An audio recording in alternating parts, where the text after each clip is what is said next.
So we found South Asian leaders here. We've got some more delegates और कोशिश करेंगे उनसे बात करने की और समझने की कि उनके जो इस वक्त इमोशंस है वो क्या फील कर रहे हैं, कैसे फील कर रहे हैं.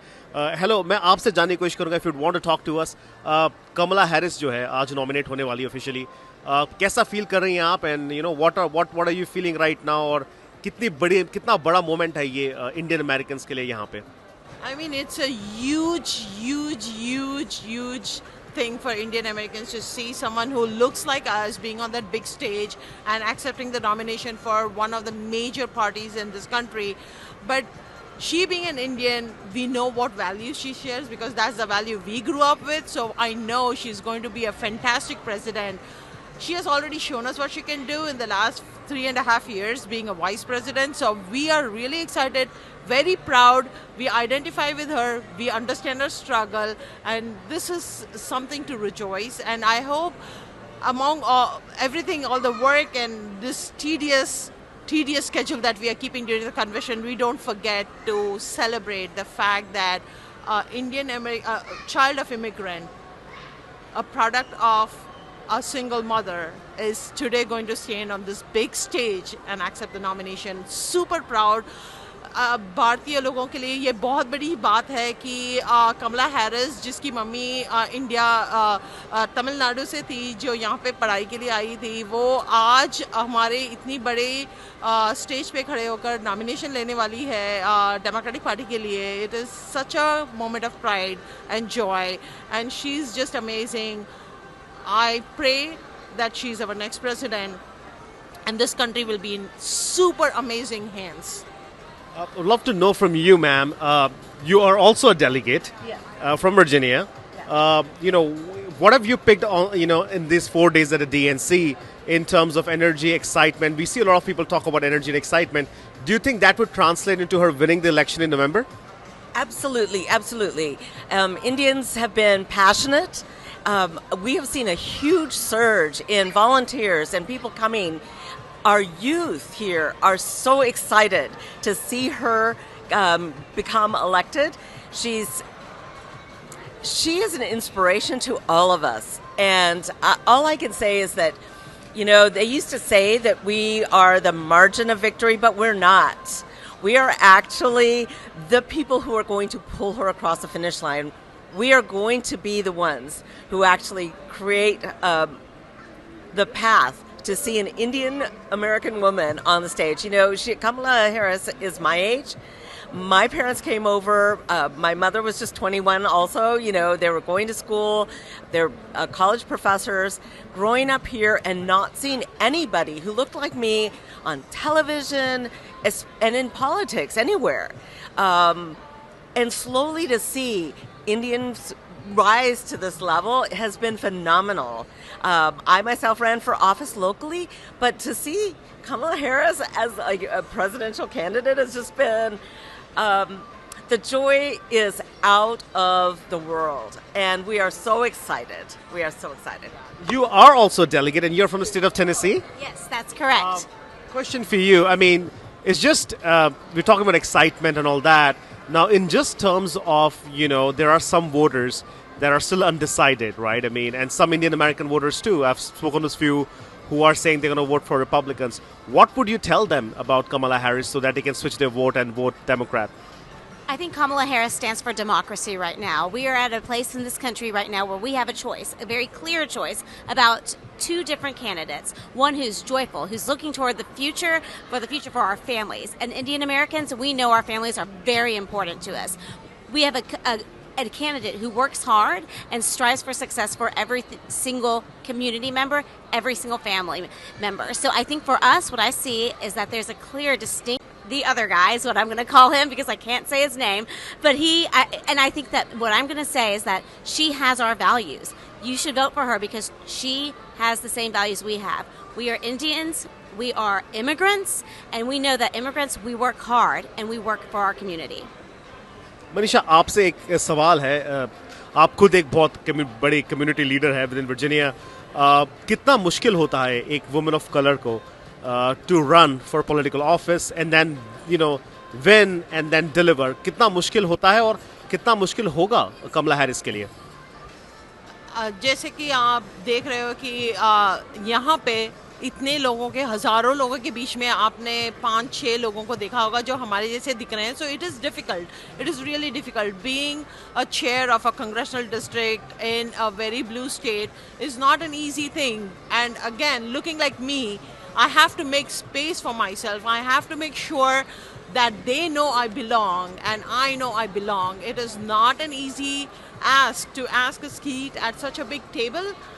And this is, I'm talking about one congressional district. Kamala Harris is blazing trail for many of our daughters to see it's not just congressional district that we need to aim for, but we can aim for the biggest office in this country, the most powerful office in this world. It is very difficult.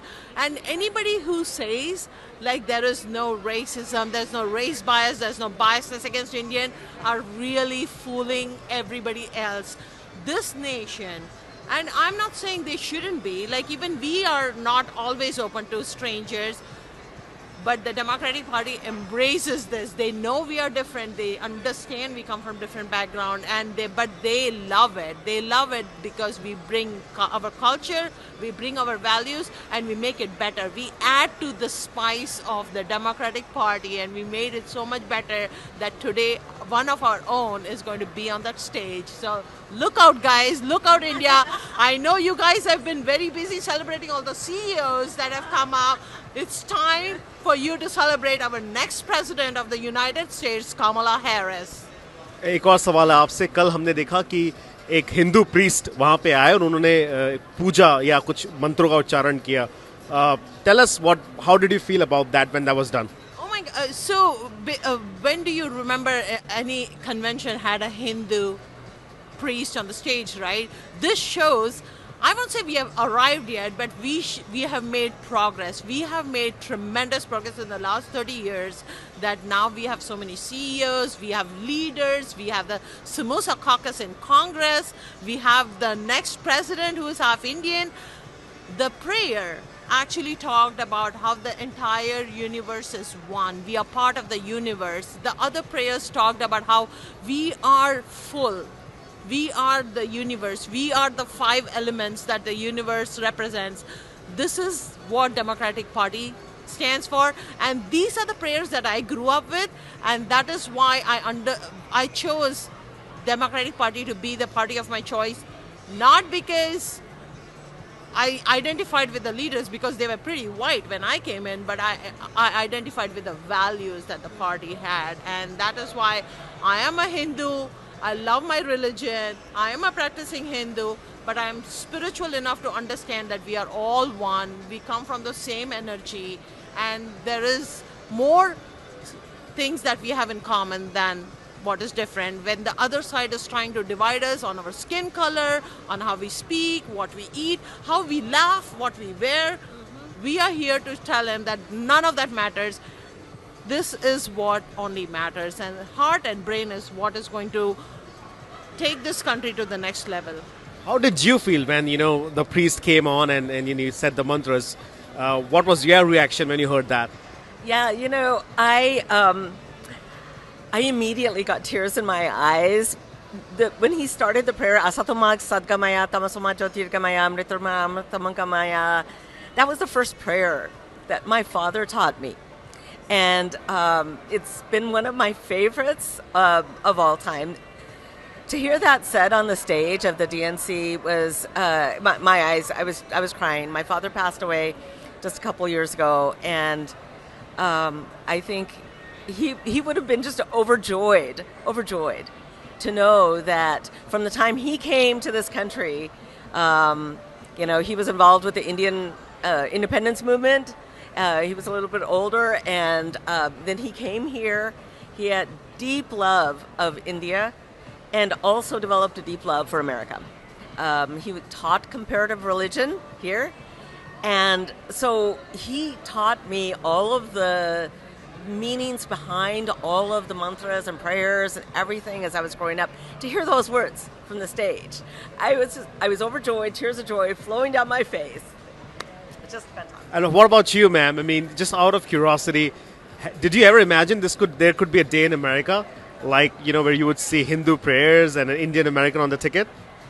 I mean, I am so thankful that this is where we're at right now. I live in a small rural town in Tennessee, and to even get to a Hindu temple, it's about an hour and 45 minutes away from where I am. So growing up, I didn't have access to any of this. My family and I, we did, kathas at home, but we never were able to actually go to temple without making a huge deal of it. To see it so close, you can touch it through a screen. You can see it in person now. To see our culture, our religion, our history being told, it's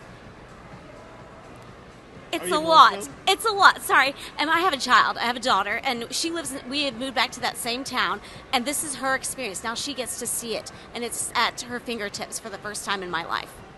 All right. Thank you so much for speaking with us. So these are the, these are the leaders, the next generation of leaders here we have.